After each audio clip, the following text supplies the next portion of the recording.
Many people, when I say a game was bad on purpose, sometimes think I mean that the studio wanted the game to be shit or review poorly. Though sadly I wouldn't put even that past your average corpos these days, it's not what I mean. No studio or publisher would actively desire a game to be quote-unquote bad or not fun. Unless, of course, permitting a game to be bad enabled higher profit margins, which is something that happens only constantly in these days of late-stage disaster capitalism where only infinite growth is tolerated and corpos, by law, are mandated to do only that which would increase profits. That's how we get situations with games like Pokemon, Cyberpunk, or Redfall, where clearly some form of the following calculus was made. Do we drop the game on time and hit release date and other business KPIs even though we know it's obviously unfinished and of dubious quality at best? Or do we delay it to ensure it's actually decent and fun when it eventually releases, even though doing so will make us miss date targets, torpedo management metrics, and worst of all, cost us more money? As we can see here, and in the case of those other games, corpos almost always choose the first option because it's typically the one where they make the most money. Customer satisfaction will always lose to profit motive, especially these days and especially with corpos. That's why indie games are the reverse of that rule, because small studios are not burdened with the corporate mandate of profits and growth over everything. More often than not, they have the latitude to actually err on the side of making a game good. I know, shocking. So when I say a game was bad on purpose, what I mean is that the state of the game on release was intentional. Redfall was not a game that, despite all best efforts, at the 0 hour, some unforeseen bug, software issue, or gameplay mechanic caused its entire foundation to utterly collapse. No, it was a game whose fundamental creative vision was a clear, observable failure that they chose to launch anyway. And sometimes we even get receipts that prove it. Like now, for instance, courtesy of Eurogamer, who, after apparently stomaching the entire Kinda Funny Phil Spencer interview, yikes, were able to pick out these gems concerning their internal process and mock review policies. Mock reviews, for those of you who may not know, are internal reviews done typically by a QA department or hired consultants as part of the standard procedure for readying a game for launch to help target metrics and gauge market reception, that kind of shit. No surprise there. So here's Big Daddy Phil Spence, in his own words, telling you directly that they were fully aware that Redfall was going to be, as they say, shit and piss. On the score, yeah, we do mock reviews for every game that we launch, and this is like double digits lower than we thought we would be with this game went through our mock reviews. And that's what's one of the disappointing things. This game was significantly below our internal metrics in terms of where it actually reviewed. And there you have it. Just like I said in my previous video about this capering idiot circus of a game, a miscalculation. They had their internal metrics and reviews, and the game just happened to score double digits lower than they thought. Oops! Honestly, it makes complete sense. They just took the mock reviewer's word for it and dropped that shit. They were fully aware of exactly what the game was like, they just thought it wouldn't matter and that it would get high scores anyway because their numbers looked right.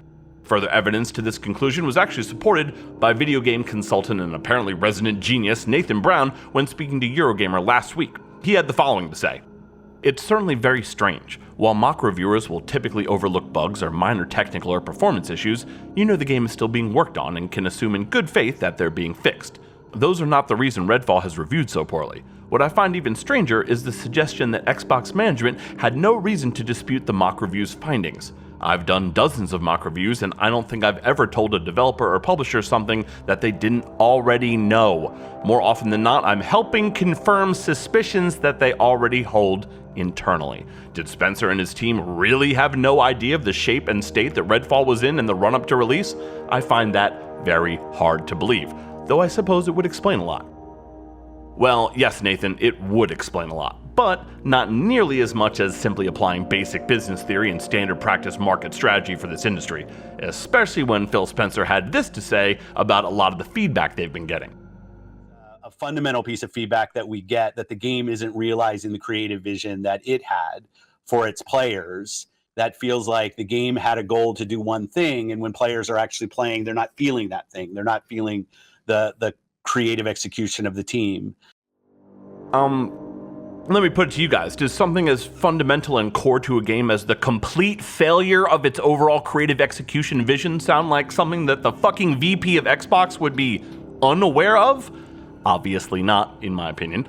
Are we really being asked to believe that a game not realizing the creative execution and vision of the dev team is something that would not have been mentioned in all their mock reviews and brought to the immediate attention of management? Of course it would have. As Nathan Brown reiterated, more often than not, mock reviews are helping confirm suspicions they already hold internally.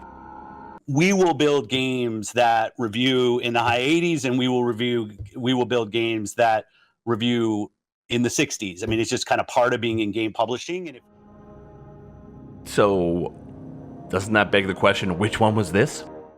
on the score, yeah, we do mock reviews for every game that we launch, and this is like double digits lower than we thought we would be. We would never strive to launch a game that we thought was going to review in the low 60s. It's not. Well, of course you wouldn't strive to, but you would do it if you thought that was the best way to hit metric targets and revenue goals. That's the unspoken part here that everybody always leaves out. You guys got your internal numbers and said, fuck it, good enough. It just so happens that in this case, you fucked up a little and it wasn't. Or at least it looks that way now. We don't have sales figures yet, but by the way Fat Cock Phil is out here doing damage control, it certainly appears that it missed sales targets, but maybe not. We will have to wait and see. Will Redfall end up being yet another instance of vindication for modern fuck it good enough game design, or will it cost Philly Spence and the boys enough money so that they consider rethinking things a little? You decide. The industry now actively punishes any form of sincere criticism so much that I actually wouldn't be very surprised to learn that even their mock reviewers may be lying about how garbage these games are. Woke up, smoke up, blunt, then I pass out. Pass out. Woke up, what up, smoke up, blunt, then I'm back down. Back down. What? Yup, woke up, smoke up, blunt, then I pass out. Pass out. Woke up, what up, smoke up, blunt, then I'm